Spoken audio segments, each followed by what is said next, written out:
right, and a perfect start-off to our ceremonies today. I would like you all to use your imagination. Imagine being in the classroom with Mr. Beck, our illustrious 7th grade English teacher, where the room is neither too cold nor too warm, if you can believe it, where he can control the projector, lights, and shades with a swipe of the keyboard or a wave of his hand.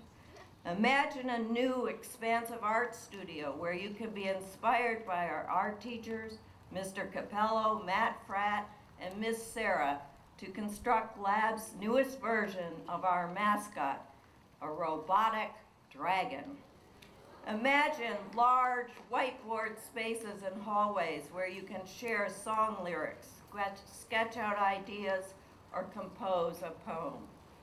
Imagine a school where passing from class to class is no longer a game of bumper cars. Imagine Mrs. Sherman's high school English room equipped with the simple convenience of mobility by having all your classroom furniture on wheels and electronic whiteboards from floor to ceiling.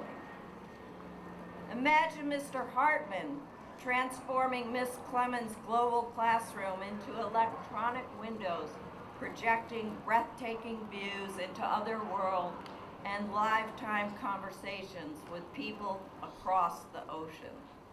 Imagine everyone having access to a workshop like Mr. Kalan's, but with tools, supplies, and technology where you are the inventor. These maker spaces will be throughout the divisions. Imagine deciding where you want to read your novel, make a sketch, or practice for a play. You will be able to choose a quiet alcove, a place on the grand stairs in the commons, or a bench on the green roof. Imagine working on math problems in the intermediate divisions, where the classrooms are twice as large, no more crowding, and no more working in the hallways.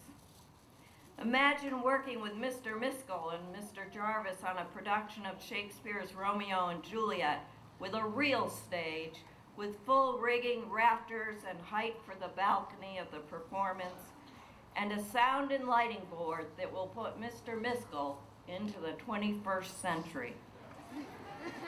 Imagine learning to play the guitar in Mrs. Carter's room, where you won't fret about bumping into someone else's guitar.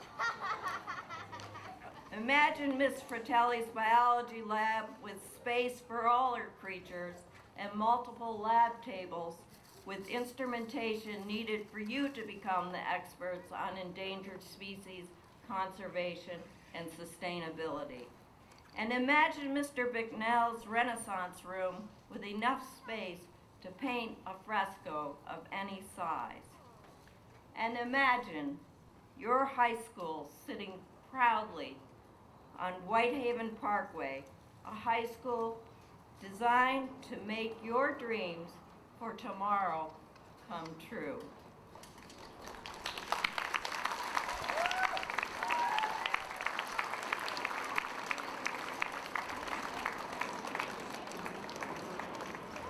As I look out over this audience, I see the next generation of leaders, doers, and thinkers who, like all generations past, will go out and change the world. You know, there are a lot of ways to change the world. You can have a good idea, and more importantly, the courage to act on it. Sometimes hard work is enough. Sometimes it's not the fastest horse that wins the race. Patience and perseverance can succeed in the end. But there's another way to change the world, and that way is symbolized by what is going on today. And it's the most beautiful way, and it's called giving. As this school rises from the ground, every brick, every pipe, every stairwell, every door will have been paid for by the generosity of families who have been touched by this school. I know in my own case, my son, Alex Malchow, entered lab in the 4th grade, unable to read at all. I had I'd just been told he had learning disabilities. I didn't know what that meant, and I wondered, will he ever even go to college? Well, he came to lab. He learned to read. He learned to read well. He learned to think about himself in larger and more expansive ways.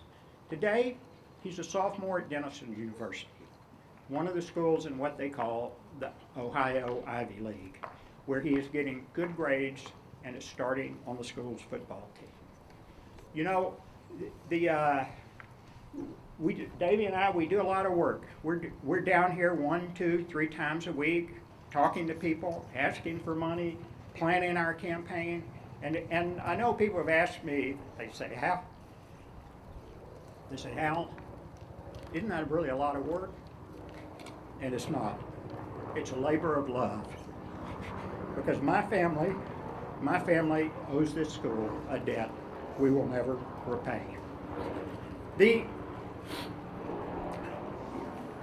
Over the next year, we're going to watch rise from the ground a 3-story building that's going to be a magnificent high school for all of you.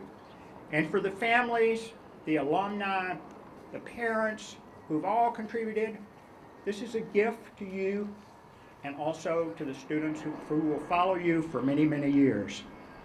But what I want to say, I say that not because anyone is asking for thanks, but because I hope that you will look at what is happening today and what the people who love this school and have been touched by this school have done and learn from it. Because one day, after you go out into the world and are a big success, surely someone is going to come to you and they're going to ask, will you help change the world in this way? And I say, do it, because giving to change the world is one of the most beautiful things any human being can do. Thank you.